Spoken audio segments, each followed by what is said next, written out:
Welcome to another Outside the Box Reviews, and today I'm going to do something a little different than normal. I don't really have the time right now to do a full-on review, and honestly, that's kind of been what's been keeping me from posting much of anything lately. So I'm going to try to do kind of a one-take, hopefully, little mini review here on this Hasbro Power Rangers Lightning Collection. I think this is still technically the Lightning Collection.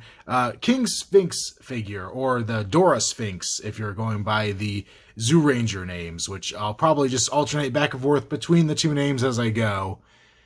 But yeah, I saw this. I've been kind of on the lookout for this at stores. I think it's been hitting a lot of Targets, and that's why I was unsure if it was the Lightning Collection, because I think they're starting to do some kind of like Spectrum collection or Prism collection at Target, which I think is like the same figures in different packaging.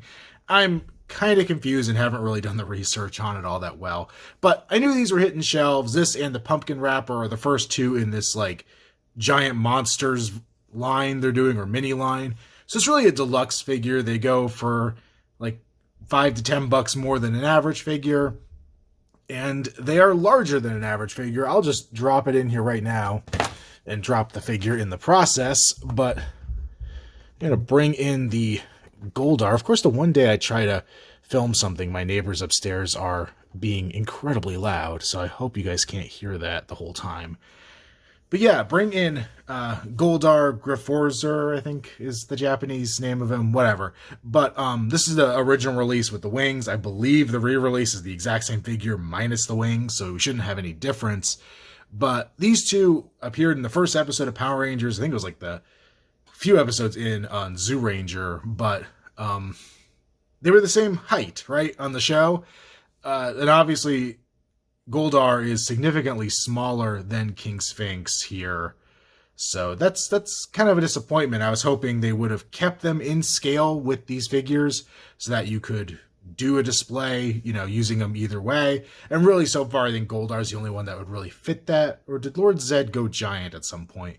I can't remember. But yeah, that was a little bit of a disappointment. The other thing is, like, Goldar is the right height that I could kind of put him up against this super mini Pla Daizujin. I totally just butchered that. Megazord. And he looked okay. He's a little tall also, but it looked okay. But it's just minuscule compared to this one. I know Hasbro has put out the little collect and connect set things to build the Megazord, so I'm not really sure how those scale, and they may break me down and make me go get them if they actually scale with these new giant creatures.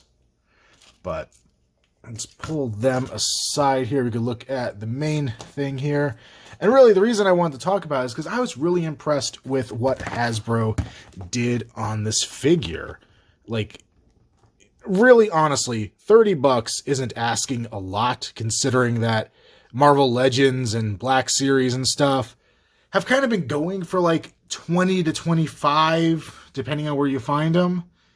So another $5 to $10 to me for what we're getting here isn't bad at all. So the size of it, as you can see, is already bigger and bulkier.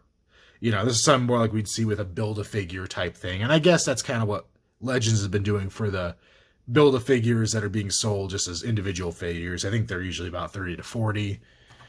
So we get a gripping hand for his right and kind of an open hand for his left. I'm going to drop this guy 80 more times before this video is over. So much for doing it live. And then we get an alternate right hand that's kind of a more open gesture like the one I have on him. And then a fist for the left. But I really like these two hands that he comes with, or that I put him with right now. He does have his little staff here. So it's a blue plastic, and then we kind of have a yellow for the end. I believe there was a little more color in this in the show. I'd have to go back and double check, but it's really not bad. And there is some kind of nice little detail in there. So I was really just trying to do that all in one take, and then I realized I completely forgot an accessory when I found the image online of this thing when I was trying to look up a packaging shot of it. And yeah, I forgot this little rubber electric effect kind of piece. So it's just soft plastic. It goes over his weapon. I also missed out. I think I say later that all the wrists articulate the same, but he actually articulates in a slightly different way with this hand so that you can move it so he looks like he's actually like shooting the effect at people. So yeah, my bad on that one, but there you go. And then if we pull him around, it's funny because the legs, and my lighting is washing it the hell out, but you can kind of see in the muscles on his upper leg and lower leg, he does have some airbrushing going on there to give him some more definition. It's really nice that it's there, but it really is lacking everywhere else on the figure. A nice wash on places like his wings or his head would probably do wonders. I mean, he does have some paint on his teeth. They are white, but they really stick out in that gray open mouth that's just like gray plastic. But the colors on the headdress aren't bad. The yellow, I think, may need a little more goldish going on with it. The shoulder pads are a little more washed out, but they have some great details. Got the hieroglyphics on there. They look really good. They look old and worn, so it fits the character. Like I said, the face detail is all there. It just needs another coat of paint or some detailing paint on there to make it really work. More good detail, muscle detail through the chest. He's got big, bulky arms. I love the way the claws look on him. We do have this soft rubber loincloth piece with the little inlay there with the different hieroglyphics. And then big, bulky legs with big, bulky feet. The wings look good. Like I said, they just really are lacking in paint as well. They're just really flat looking. And they do carry over that same texture across the back.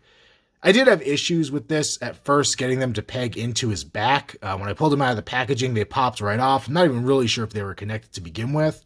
The peg on them is very tiny, and it's recessed in there pretty far, so it took me a few tries to get them to stick in, but so far they've been okay. I haven't been being super vicious with them or anything, but they do seem like they're holding in there pretty well, which is nice. And the connection, we'll get to an articulation, but they feel solid.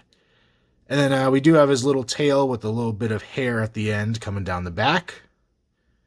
And I just realized this is a character with the, he's wearing a loincloth, but his ass is hanging out. That's kind of hilarious.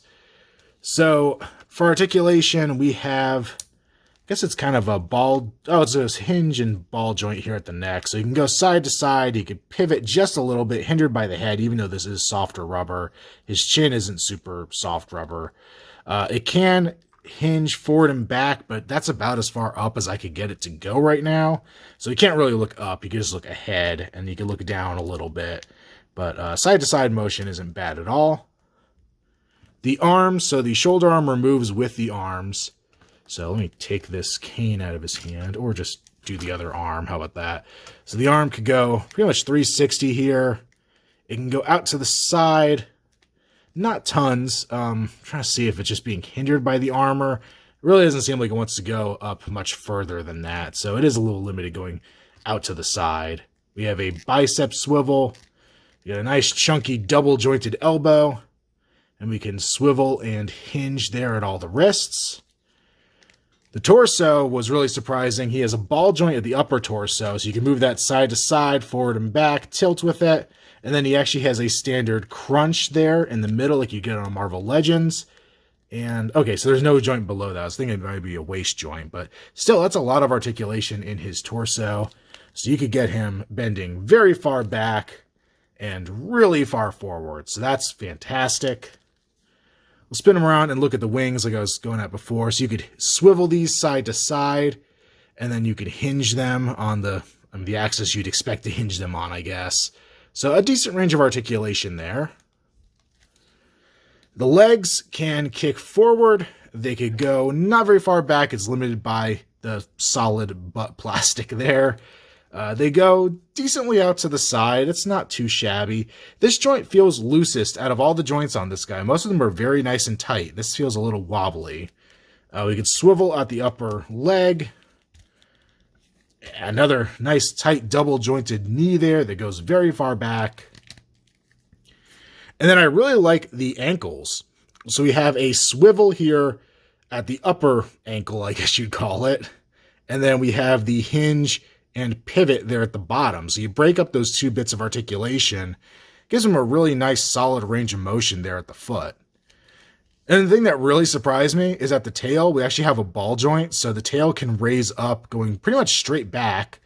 And then it can go down. And then it's curved in this way where you can actually rotate it in there and get it to go off at like slightly different angles and stuff. So you could have it off to the side or just different positions with it. So I was really surprised. I expected this would just be either a bendy wire or no articulation at all and just be soft plastic, but I'm really happy to see that it has articulation to it. All right, so you gotta remember I gotta keep talking through all this if I'm trying to do this in one take, but I gotta say, I'm really impressed with this figure. I think they did a really good job with it. It's, like I said, wasn't what I was intending to review. I keep putting off the things I want to review because I just haven't really had a chance to do them the way I want to do them. But I don't know. I was sitting there watching something, and I was kind of messing with this figure right out of the box, and I felt compelled to talk about it because I really enjoyed what I had here in my hands. So yeah, that's basically where I'm at with this thing. I definitely recommend this. I do want to see if that Megazord is in scale with it. It would be really cool if it is, but if not, I'm sure there's probably other options. Just the only ones I have in my collection right now is one I showed you, and then the Chigoken ones that are much, much taller. So nothing that's really going to work in scale with this. But beyond that, and I guess being annoyed that my Goldar doesn't scale with him, so I can't have the two of them side by side like I thought I was going to be able to. But, you know, I shouldn't complain because I like the fact that this is a big, chunky figure. I think if you're so inclined to do a little bit of paint work, I think it's nothing more than doing some weathering over the top of them, like some washes, some dark washes in there, maybe painting him black in the gap in his mouth or something. This could be an even cooler figure.